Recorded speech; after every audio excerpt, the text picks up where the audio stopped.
சின்ன மழையோ பெரிய மழையோ மழை காலத்தில் கண்டிப்பாக இந்த வாட்டர் ஃபால்ஸ் போகாதீங்க.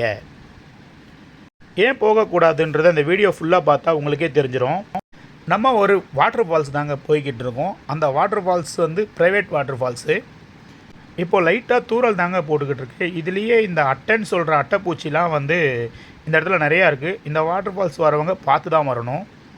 இந்த வாட்டர் ஃபால்ஸ் இந்த ஏரியாவில் ரொம்ப ஃபேமஸுங்க. இந்த இடத்த பார்த்த உடனே தெரிஞ்சிருக்கும் சில பேருக்கு இது என்ன வாட்டர் ஃபால்ஸ் அப்படின்னு சொல்லி.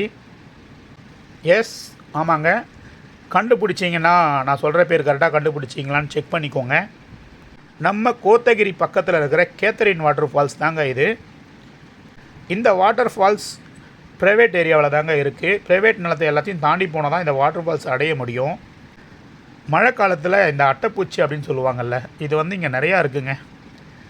ஈரப்பதம் அதிகமாக இருக்கிறப்ப கூட இது நிறையா இருக்கும் போல்.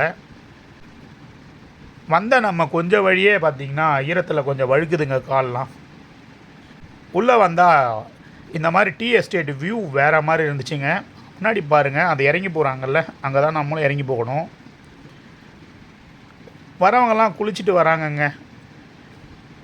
அவங்கக்கிட்ட தான் கேட்கணும் எப்படி இருக்குன்னு சொல்லிட்டு. இது வரலும் வந்தது நார்மலான வழியாங்க. இதுக்கு மேலே தான் டேஞ்சர் இருக்குன்னு சொல்லியிருக்காங்க. ஐயோ, கீழே காலை பார்த்து வைக்கணும், இல்லைனா வலிக்கிட்டு போயிடும். பாருங்கள், ஃபுல்லாகவே ஈரமாக இருக்குது பாருங்களேன். முன்னாடி பார்த்து போங்கய்யா. மழை இல்லைனா இந்த இடம் வந்து சூப்பராக இருக்குங்க. இறங்கிறதுக்கு எல்லாமே சேஃபாக இருக்கும். இங்கே பாருங்களேன், இதில் எப்படிங்க இறங்கி போக முடியும்? ஐயோ, தெரியலையே. இதுக்கு முன்னாடி இறங்கணவங்க ஒரு மேக்ஸிமம் எல்லாருமே பார்த்திங்கன்னா ஸ்லிப்பாக வராங்கங்க. அந்த அளவுக்கு ஈரமாக இருக்குது.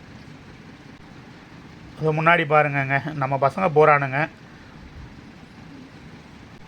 பார்த்து போங்கடா, பொறுமையாக பார்த்து போங்கடா. பார்த்திங்கன்னா நம்ம பசங்களுக்கு கூட அந்த இடத்துல கீழே வலிக்கிருச்சிங்க. இதை தாண்டி போனால் தான் ஃபால்ஸே நம்ம பார்க்க முடியும். நிறையா பேர் வந்தவங்க இதை பார்த்து பயந்துட்டு ஃபால்ஸே வேணான்னு முடிவு பண்ணிட்டாங்க. இதெல்லாம் கடந்து வந்தால் தாங்க இப்படி ஒரு அழகான ஃபால்ஸில் வந்து குளித்து என்ஜாய் பண்ண முடியுது. நம்ம ஒரு கஷ்டப்பட்டு தாங்க இறங்கி வந்தோம். நம்ம வந்த வழியை பாருங்கள். இந்த ஃபால்ஸில் வந்து நிறையா லேடிஸ் ரொம்ப கஷ்டப்பட்டாங்க இறங்கி வர்றதுக்கு. ஆனால் நிறைய பேர் இறங்கி வந்தாங்க. அவங்களாம் ரொம்ப கிரேட்டுங்க. இவ்வளோ கஷ்டப்பட்டு இந்த வாட்டர் ஃபால்ஸில் நிறைய பேர் குளிக்காமல் போனாங்க. ஏறுறதுக்கு பயந்தும் நிறைய பேர் குளிக்கலைங்க. நம்ம அந்த தப்பு பண்ணலைங்க, நல்லா குளித்தோம். ஒரு 1.5 மணி நேரத்துக்கிட்ட நம்ம குளித்து என்ஜாய் பண்ணோங்க. கஷ்டப்பட்டு இறங்கி வந்திருக்கோம், குளிக்கலைன்னா எப்படி? இந்த வாட்டர் ஃபால்ஸுக்கு மழை காலத்தில் மட்டும் போகாதீங்க.